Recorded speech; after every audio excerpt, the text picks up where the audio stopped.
আইনি সমাধানের সুযোগ থাকার পরও কোটা সংস্কারের দাবিতে রাস্তায় নেমে দুষ্কৃতিকারীদের সংঘাতের সুযোগ না দিতে ছাত্র সমাজের প্রতি আহ্বান জানান প্রধানমন্ত্রী শেখ হাসিনা।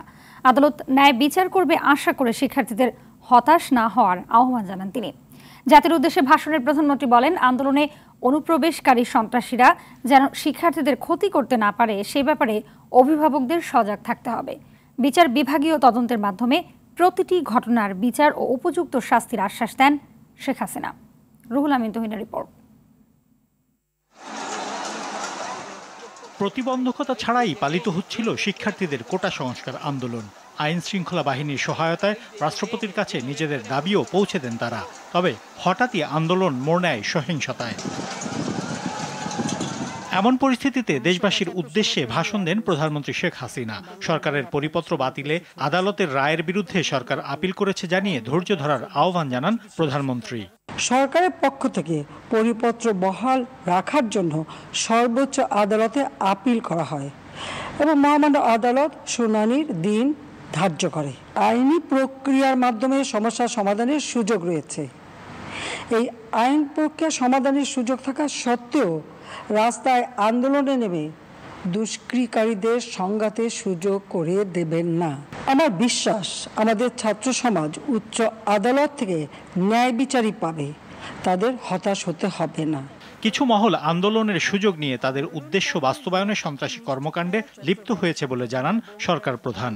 কিছু মহল এই আন্দোলনের সুযোগটা নিয়ে অনাকাঙ্ক্ষিত উচ্চাবিলাস চরিতার্থ করার সুযোগ নিয়ে সন্ত্রাসী কর্মকাণ্ডে লিপ্ত হয়।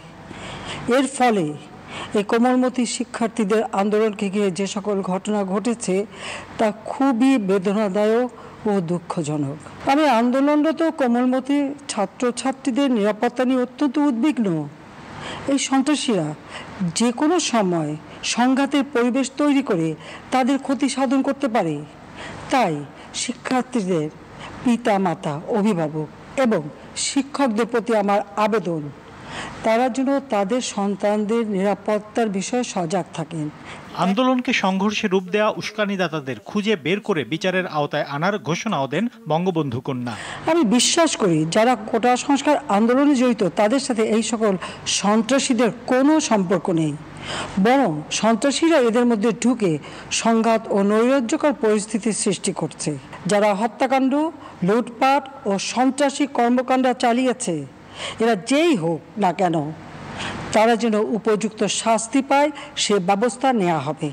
আমি আরও ঘোষণা করছি, হত্যাকাণ্ড সহ যে সকল অনভিপ্রেত ঘটনা ঘটেছে সুষ্ঠু ও ন্যায় বিচারের সাথে সে সকল বিষয় বিচার বিভাগীয় তদন্ত করা হবে। কাদের উস্কানিতে সংঘর্ষের সূত্রপাত হলো, কারা কোন উদ্দেশ্যে দেশকে একটি অরাজক পরিস্থিতির দিকে ঠেলে দিল তা তদন্ত করে বের করা হবে। অনাকাঙ্ক্ষিত ঘটনায় সমবেদনা জানিয়ে হতাহতদের পরিবারের পাশে থাকার আশ্বাস দেন প্রধানমন্ত্রী শেখ হাসিনা। যারা হত্যাকাণ্ডের শিকার হয়েছে তাদের পরিবারের জন্য জীবন জীবিকা নির্বাহের ক্ষেত্রে যে সহযোগিতা দরকার তা আমি করব। রুহুল আমিন তুহিন, RTV, ঢাকা।